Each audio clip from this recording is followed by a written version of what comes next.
A black supplier visits a businessman to close a big deal. Upon seeing him, the businessman offends him by calling him dirty black and saying he doesn't do business with people like that, but then this happens. Robert always carried with him the marks of a tough childhood, marked by a devastating loss. His parents died in a tragic car accident when he was still very young. With no close relatives to take him in, the boy found support only in the arms of his grandfather, a strong man with an aged face but an unshakable spirit. The father figure he so desperately needed came in the form of this grandfather who, despite his own challenges, dedicated himself entirely to raising Robert with dignity and strong values, teaching him valuable lessons about life, honor, and resilience. The grandfather, a man of few words but vast wisdom, was a respected figure in his community. He instilled in Robert a deep pride in his origins, encouraging him to fight for respect in a world that is not always fair. The hardships they faced together, such as the scarcity of resources and the subtle discriminations they witnessed, were shaping Robert's character. Over the years, he learned the importance of keeping his head held high in the face of adversity and never giving up, no matter how dark the days were. As time passed, Robert became a determined and dedicated man. He met Jennifer, a hard-working woman, with whom he built a solid relationship. Together, they formed a family filled with love and hope, finding in little Sarah, their daughter, the motivation to move forward. Robert knew he had to fight not only for himself but for a better future for his daughter, ensuring her opportunities that he never had. Convinced of his purpose, Robert decided to create something that could change the course of his life and the fate of his family. That's when he founded a supply company, facing unexpected challenges along the way. With limited resources, he started with what little he had, seeking partners and clients in a competitive market. But each obstacle, no matter how difficult, was faced as just another lesson in his life journey. Even in the face of initial difficulties, Robert persevered with dedication and effort. He faced both prejudice and economic barriers but never gave up. His company began to grow, carving out a space in the market and providing a better life for Jennifer and Sarah. For Robert, each small victory represented not only professional success but also the personal triumph of a man who always believed in his ability to change his own destiny. That morning, the sun was already high when Robert was preparing to leave home. Dressed in his best suit, he adjusted his tie in front of the mirror while feeling the weight of the responsibility he carried on his shoulders. Before leaving, he went to the kitchen, where Jennifer was preparing breakfast. "You look handsome, Robert," Jennifer said with an encouraging smile. "Today is an important day, don't forget that." He returned the smile, although his eyes betrayed his anxiety. "Thank you, my love. I know it will be a decisive day. If this contract goes through, our company can finally take a step forward." Jennifer came closer, giving him a kiss on the cheek. "Remember who you are and what you have already achieved. Be strong." At that moment, Sarah ran up to him, holding her favorite toy. "Daddy, are you going to win today?" Robert bent down to his daughter's height and replied tenderly, "I'll try, my little one. For you and for Mommy, I will always try." After saying goodbye to his family, he went straight to his own company's office, where he found Michael, his operations manager, already waiting for him. "Hey, boss, are you ready?" Michael asked as Robert organized documents and papers in his folder. "Ready, yes," Robert replied with a resolute tone. "But I know it won't be easy. Matthew has a reputation for being a tough negotiator." Michael nodded seriously. "He is a tough guy, yes, but the proposal you're going to present is good. Just don't let him intimidate you. If he starts being arrogant, stay calm." "Don't worry," Robert said as he closed his folder. "I didn't come this far to give up at the last curve. I need this to go well." After a few more pieces of advice from Michael, Robert headed to the building where Matthew had his offices. Upon arrival, he was greeted by an elegant and polite receptionist. "Good morning, sir. How can I help you?" the woman asked. "I have a meeting scheduled with Mr. Matthew at 10 a.m., Robert replied. She quickly checked her schedule. "Ah, yes, Mr. Robert. Please have a seat. Mr. Matthew will see you shortly." Robert sat in the waiting room, looking around. There was a sense of luxury and power in that place, something he aspired to achieve for his own company one day. After a brief wait, the same receptionist returned. "Mr. Matthew can see you now. Please follow me." Robert entered the spacious, well-decorated office, where Matthew was sitting behind a large wooden desk. The businessman stood up only to extend his hand, with a calculating look. "Mr. Robert, it's a pleasure." "The pleasure is mine, Mr. Matthew," Robert said, trying to maintain cordiality despite feeling a certain disdain in the other man's gaze. Matthew gestured for Robert to sit down. "So, tell me about this proposal. What do you have to offer?" "Well, Mr. Matthew," Robert began in a professional tone, "we are offering high-quality supplies, with competitive prices and a firm commitment to punctuality." Matthew crossed his arms and frowned. "Interesting, but what do you offer that's different?" "Because, to be honest, I've seen many proposals like this." Robert replied calmly, detailing the differentiators of his products and the positive impact his company could bring to Matthew's business. But Matthew's face grew increasingly closed, showing irritation rather than interest. After a few minutes of discussing numbers and deadlines, Matthew abruptly interrupted, without any sign of courtesy. "You know, Mr. Robert, before we talk more about this proposal, tell me something. Where do you come from? What's your story?" Robert, surprised by the sudden question, replied honestly, keeping calm. "I was raised by my grandfather after I lost my parents in an accident when I was a child. He was a humble man, but full of wisdom and determination. He taught me everything I know about hard work and resilience." Matthew let out a mocking laugh, his face twisting into a cynical smile. "So, is that it? You came from poverty and think you can come here and be treated as an equal? Do you really believe you can compete in the business world coming from where you come from?" Robert kept a firm gaze, but his tone was even more determined. "I believe that effort and competence are not determined by origin or circumstances, Mr. Matthew." Matthew leaned forward, his gaze filled with contempt. "Let me be very clear, Robert. I was born with a silver spoon in my mouth. I've always had the best of everything. I've never lacked for anything. I'm not like you, who grew up crawling in the mud, trying to survive. The problem with people like you is thinking you have the right to be here, on the same level as me." Robert felt the weight of the words, but his voice did not tremble. "I'm here because I built something worthy of respect, not because I expect any favors. My company has potential and solid values." "Values?" Matthew interrupted, letting out another laugh filled with disdain. "What values can a black man like you have? To me, that sounds absurd. A man like you should be cleaning floors, not sitting in front of me trying to close a deal." Anger began to bubble inside Robert, but he remained calm. "I don't think my color or my background define me as a professional.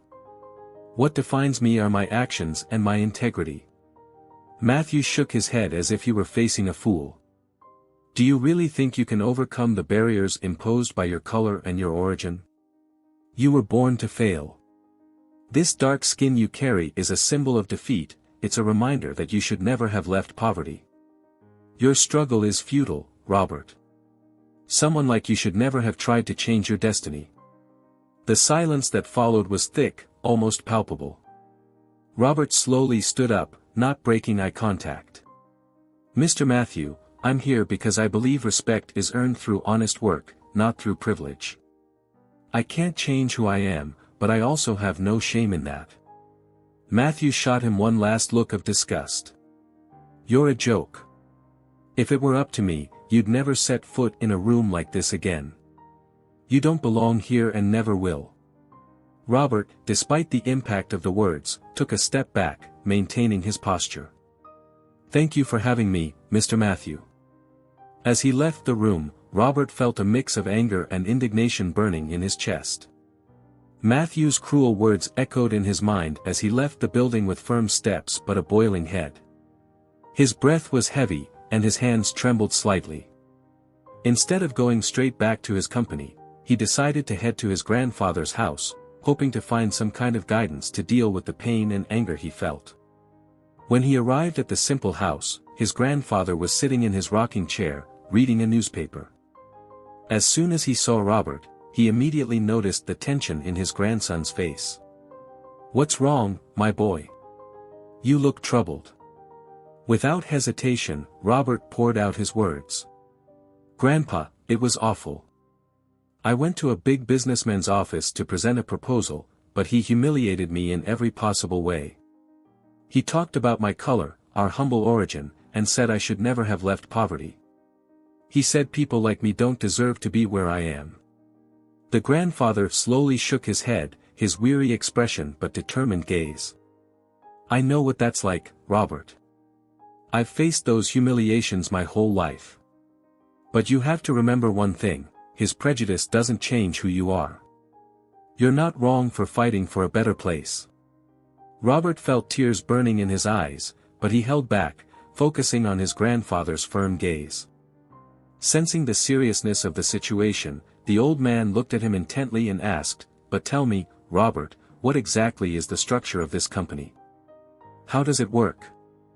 I want to understand better." Robert took a deep breath, trying to explain clearly. "Matthew owns a subsidiary of the main company here in the city. The business isn't completely unified, Grandpa. The parent company allows anyone interested to open a branch, as long as they make a large investment. The person investing becomes the owner of the local subsidiary, but still has to follow the rules and policies of the parent group." The grandfather listened attentively, reflecting on what had been said. He paused before speaking, his voice more serious but filled with experience. "So, Matthew isn't the owner of the parent group? He just manages this unit here in the city, right?" "That's right, Grandpa," Robert confirmed. "He has the autonomy to manage the subsidiary as he wishes, but he is still subject to the guidelines and principles that the parent company says to follow." The old man nodded slowly, understanding the situation. "If that's the case, then you have a real chance to expose what happened. The parent company, if it truly values the principles it claims to have, cannot ignore a situation like this. You need to go straight to them and tell everything, Robert. Explain how Matthew acted and make it clear that he is disrespecting the group's rules." Robert began to feel a spark of hope. "Do you think they will take this seriously? Or will it just be another case where they cover up what happened to protect the company's image?"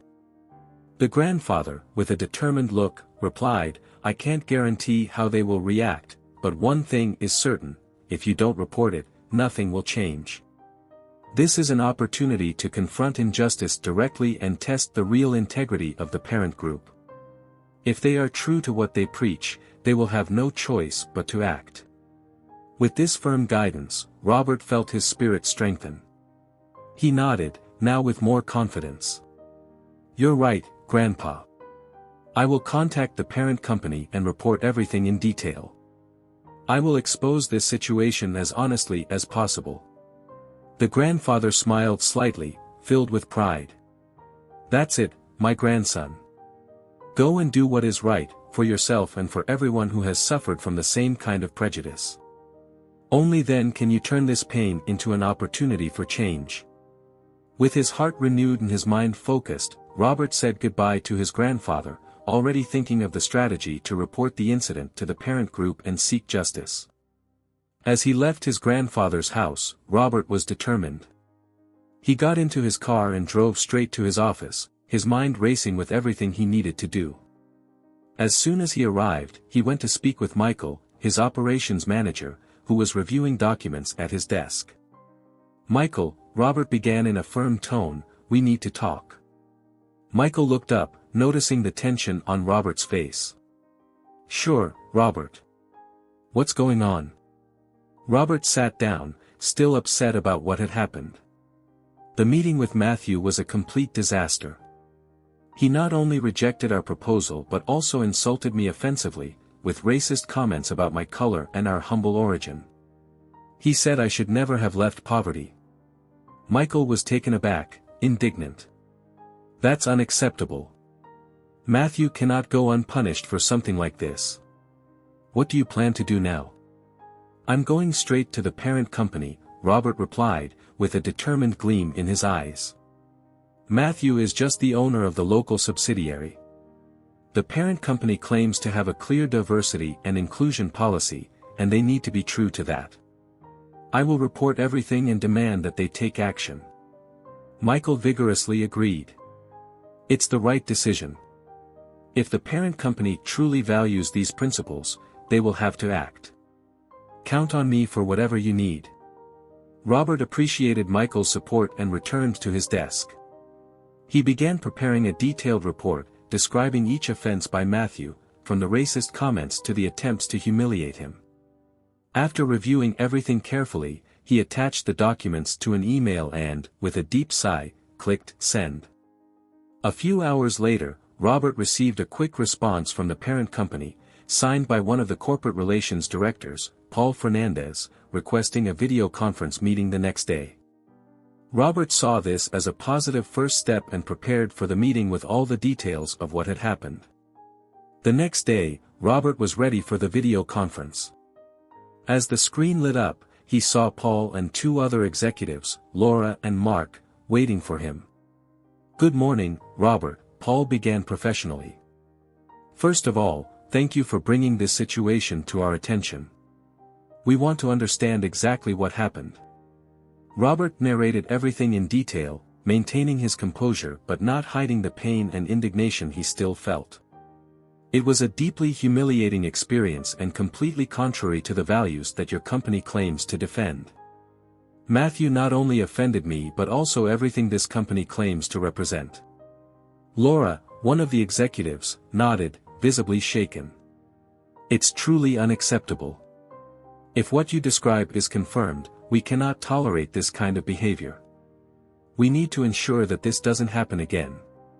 Mark, the other executive, interjected in a more direct tone.